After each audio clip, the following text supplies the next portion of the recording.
Christmas. It's going to be filled with beer, with mulled wine, gin and tonics. It's a time where people drink a hell of a lot of alcohol. But today in this video, I'm going to be showing you how you can not drink alcohol during the festive periods, because I won't be drinking this year. This will be the fourth year that I've not touched a drop of alcohol for, and I really want to share some of the key ideas that will help you get through this. Because you can get through this, you can get through this, and you can be going into the new year, you can be going into 2022 with optimism, with positivity, with good energy. You can be feeling $1 million, provided you get through the next few days. So I'm going to break that down for you in this video.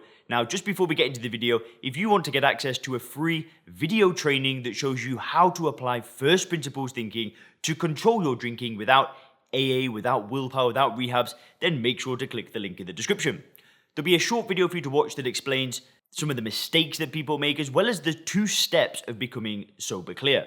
So make sure to click the link in the description for more details on that video training. So there are 5 things that I'm going to be breaking down for you in this video. The 5th one, I believe, is the most important thing, and I think that's going to save many people's lives. So you need to make sure to stay tuned to the very end of this video. But without any further delay, the first thing that you need to realize is that there will be no avoiding alcohol during this time of year, right? This time of year is alcohol fueled. People will be drinking it left, right, and center. You're going to be seeing advertisements, you're going to be seeing it on the TV, you're going to be getting invited to parties on the day, your family will probably want to drink. There is absolutely no avoiding alcohol. But you've got to be mindful and you've got to be ready to know that you will have to deal with alcohol. You will probably think about alcohol and it's just going to be there. And that's why I always say that mindset and viewing alcohol as a poison, as something that does nothing for you, is the foundation of this journey. It's the most important thing. Because if you are deep rooted in your beliefs around alcohol and you see it for what it is,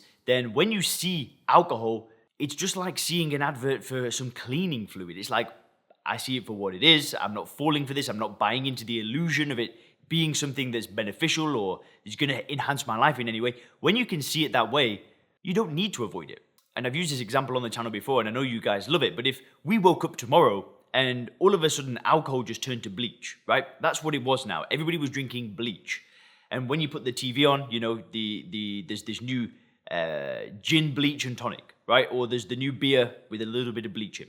Alcohol's just disappeared, right? If we woke up and the world was like that tomorrow, would you get involved? Would you start drinking this new bleach product? Of course not.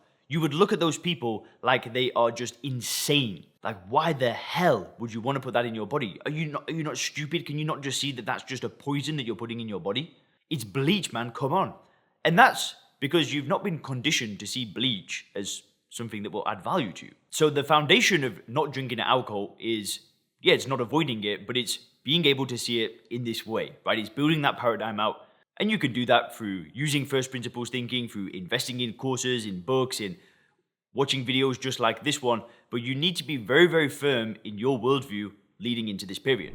Which leads me to the second point of the video. And once you've got into this mindset, right, and you're not drinking alcohol and you know that you see it for what it is, don't switch your mindset. Don't change it around so all of a sudden the negatives disappear and the positives are in your face. Because there are no positives to drinking alcohol, right? There's not a single benefit to putting that stuff in your body.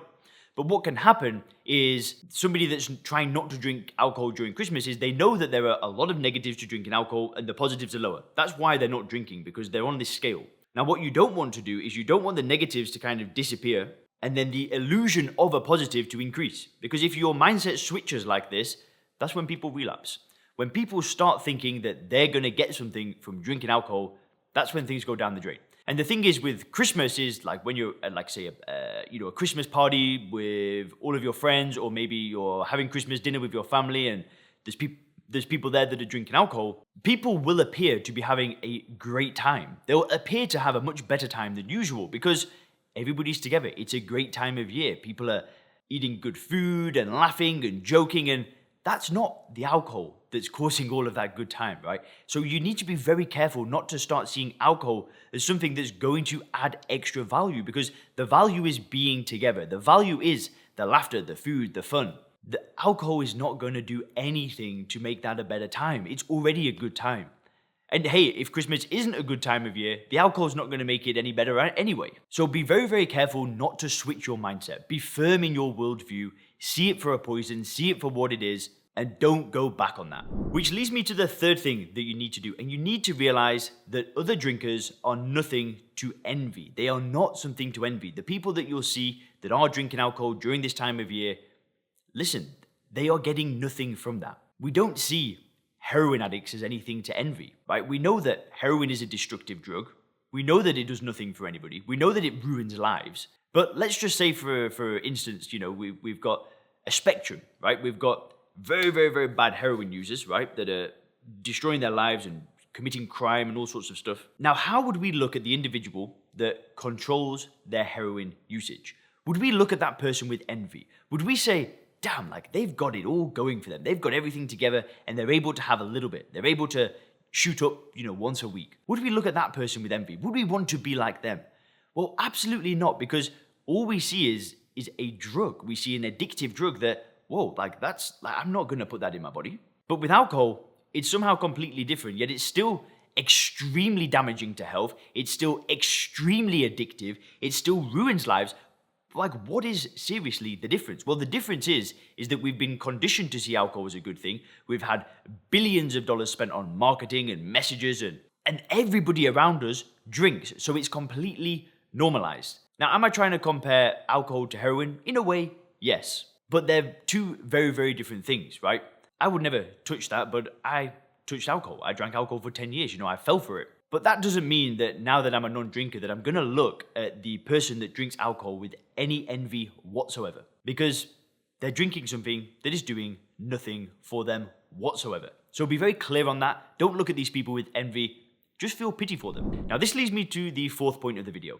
And the fourth point of the video is really use this time to focus on your personal goals. Christmas is just another time of year, right? There's only a few days where you might be celebrating it, or same with New Year, it's like 1 or 2 days where people celebrate. And December and January, they're just other months. And why I say to use this time to focus on your goals is because what a lot of people do during this time is they just let go, right? It might have been a successful year, things have gone really well, and now it's like December, oh, I can take my foot off the gas, F it, just let myself go, drink a ton, eat a ton, and then I get to January and then I'm not in a very good place. Now, don't get me wrong, I'm not saying to be go, go, go, attack, attack, attack. You could use this time of year to relax. I'm not saying that's a bad thing. But what I'm saying is keep mindful of your own goals. Like, what are you trying to achieve? Maybe you're trying to achieve specific health goals, career goals. Maybe there's like intellectual things that you're working on, courses, degrees, things like that. You can still use this time of year to make progress. You don't need to do what everybody else does by just letting yourself go and not exercising and eating a ton of bad food and drinking a ton of alcohol. You can be one of those people that uses these months just to focus and just continue the momentum that you've already developed over the past 11 months. And this is a big part of the Sober Clear program, and it's a big part of the way that I stopped drinking is once I'd got into that state of mind where I didn't want to drink alcohol anymore and I made that decision, I just went all into my life. And during December, during January, sure, I will take a bit of time off work, but I'm still going to be training 5-6 days a week. I'm still going to be working. I'm not just going to let myself go because there are places that I want to go. Not saying that from like a place of superiority or anything like that. And I'm not saying that you shouldn't relax. But there will be many people that use this time of year to get ahead. There will be many people that don't drink alcohol during this time because they are focused on what they want. So keep your goals at the forefront of your mind during this time of year. Which leads me to the fifth and final point of this video. Don't make this mistake. Don't say to yourself that, well, it's the end of the year, I can start over in the new year. But I can just start again and all will be well. Now, I made that mistake. I will make a more in-depth video talking about this later, but it was 4 or 5 years ago, I can't actually remember, that I drank alcohol on a New Year's Eve party after not drinking for about 9 months. And I said to myself, I'll just drink this one night and go back to my life and go back to the business, the personal training business that I had, go and finish my degree and get on with life. And that decision to say to myself, like, I'll just do it this night, it's New Year's Eve, who cares, just led me on a very, very slippery slope downwards. I started drinking again more regularly and really just dismantled everything that I'd built while sober until I got to a point where I had no money, I was working in a restaurant, I'd lost my girlfriend, had to sell my car, I'd left London, I'd just failed because I was drinking again. And I cannot live at 100% when I'm drinking alcohol. That's just not possible for me. So be very, very careful not to say to yourself, I'm just going to let it all go and start again in the new year. Because who knows? Maybe you don't get lucky. Maybe the motivation never comes back. So Stick with your decision, stay committed, stay all in. You've got this, you can do this. If you want my help, make sure to click the link in the description. Have a great day.